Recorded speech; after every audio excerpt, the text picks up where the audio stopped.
Isa sa numero unong kalaban ni dating Pangulong Rodrigo Duterte na si Representative Raul Manuel sumang-ayon ngayon sa naging revelasyon ng dating Pangulo.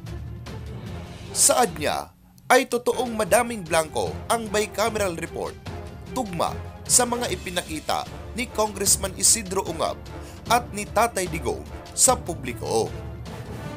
Pero bago ang lahat, mag-subscribe na sa aking YouTube channel para updated ka sa mga bagong balita.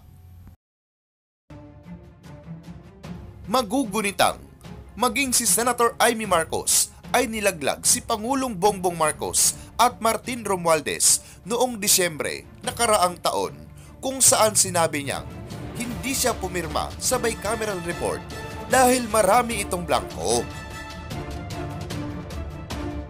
Saad pa ni Senator Amy Marcos noong Disyembre and she quoted,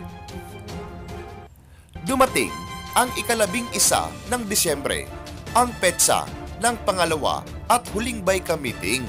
Uulitin ko po, ang ikalawa at huling meeting nitong BICAM na ito. Minabuti kong hanapin ang mga papeles at dokumento bago sana magsalita at magbigay ng anumang reaksyon. Ngunit sa kasamaang palad, hanggang ngayon, lahat kami ay nangangapa sa dilim. Walang mga detalye o paliwanag, ni walang konkretong numero. Ang tanging hawak ko ay ilang datos ng DSWD na tila nilapastangan, sabay ang PhilHealth, sabay na rin ang DepEd. Kaya't sa kabila ng pagnanais kong makisama, hindi ako pumipirma sa kahit anong papel hinggil sa BICAM report na yan at nagsusulong magbawas ng pera sa mga lehitimong proyekto para lamang ipasok ang AKAP. Lakihan ng labis-labis ang MAIP at pagpiestahan ang DPWH. Papaano naman ako pipirma sa blankot kulang-kulang na papel? Sa hindi malamang dahilan, ni wala akong natanggap na kahit anong tugon. Hindi pinakinggan ang aking pakiusap." Ngayon naman mga idol ay pinatunayan din ni Raul Manuel, isa sa pinakakritiko ng Administrasyong Duterte, na totoo ang naging mga revelasyon ng dating Pangulo. First time din umano mangyari ito ayon kay Raul Manuel na inimil lang daw ang soft copy nito.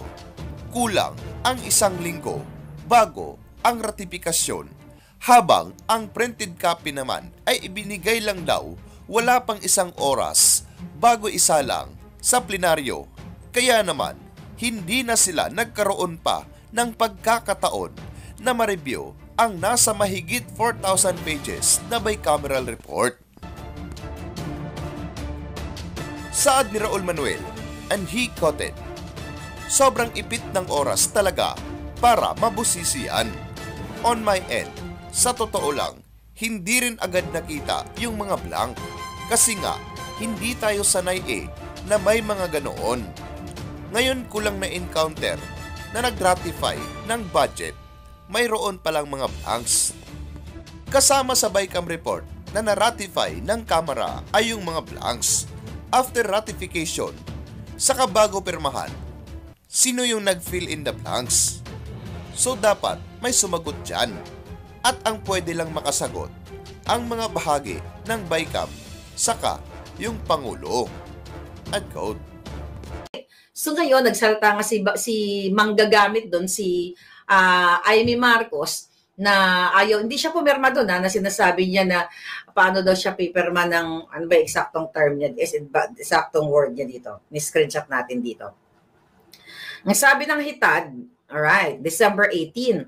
Dumating ang ika-11, sabi niya, dumating, masyadong malalim ang Tagalog, dumating ang December 11, ang petsa ng pangalawa at huling BICAM meeting.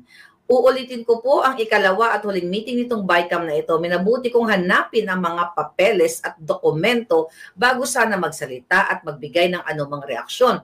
Ngunit sa kasamaang palad hanggang ngayon, lahat kami ay nangangapa sa dilim. Ito, ang daming drama nitong Jutang Genemes na mga eksenang ito eh. Walang mga detalye o paliwanag, ni walang konkretong numero Numero, ang tanging hawak ko ay ilang datos ng DSWD na tila nila pastangan. Sabay ang PhilHealth, sabay na rin ang DepEd, kaya't sa kabila ng pagnanais kong makisama, hindi ako pumipirma sa kahit anong papel hinggil sa BICAM report na yan.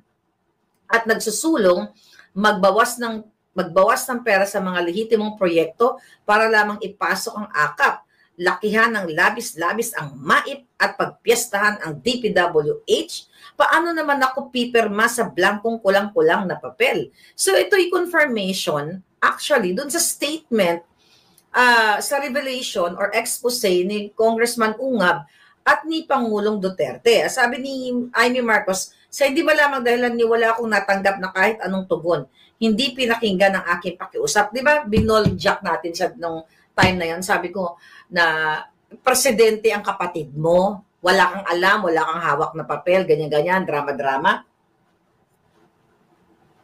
Ngayon, mga palangga, alam na natin na itong pamilyang ito, puro kaletsihan, puro kasinungalingan. Now, ito ang eksena ngayon. Okay?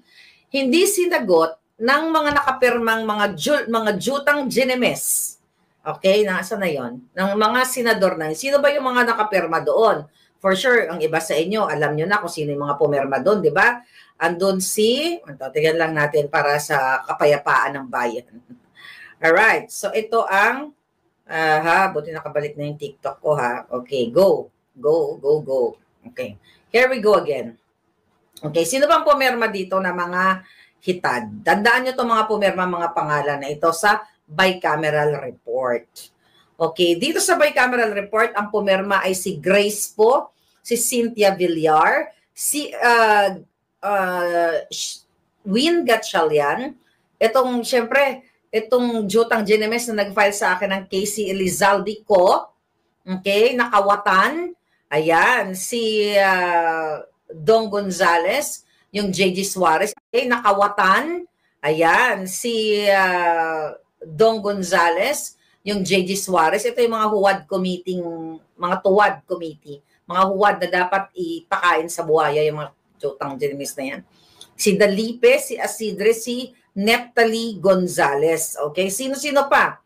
Kasama dito si, sino to mga to? Joboy Aquino, ang bantot ng pangalan. Joboy, si Bonggalon o Bonggalon, itong si Akop, ayan, kilala niyo man yung hinayupak na yan. Si Madrona, si Libanan, si Senator Tolentino, si Jinggoy Estrada, at Jinggoy Estrada, si Escudero syempre, at itong si Joel Villanueva, si Zubiri, at si Mark Villar. Okay, I hope wala akong nakaligtaan, ano? So ngayon palangga, yan yung sinasabi ng Pangulo at sinasabi ninyo at ng mga magagaling na abogado na dapat managot itong mga hinayupak na ito na pumirma sila doon sa BICAM report na ito na may mga blankong items. Ako nga ang pagkakaintindi ko dito no sa simpleng pagkakaunawa natin na itong report na ito yung grounds, di ba sinabi natin kagabi? Ito yung grounds, ito yung basis, kaya nagkaroon ng GAA or General Appropriation Act na kung saan pinirmahan ni Bangags. Ngayon tatanungin ninyo, sino, at tanong din to ni Attorney Vic, at tanong ng karamihan, pero ako sasagutin ko sa inyo, sino ang naglagay ng numbers o ng figures ng amount doon sa mga blanco na yun? Simple lang. Sino sagot nyo? Di si Lisa Tanas. Pinatotohanan nga ng numero 1 kritiko ni dating Pangulong Rodrigo Duterte na isang malaking sinungaling si Pangulong Bongbong Marcos. Mag-comment lamang sa baba at maraming salamat sa panonood.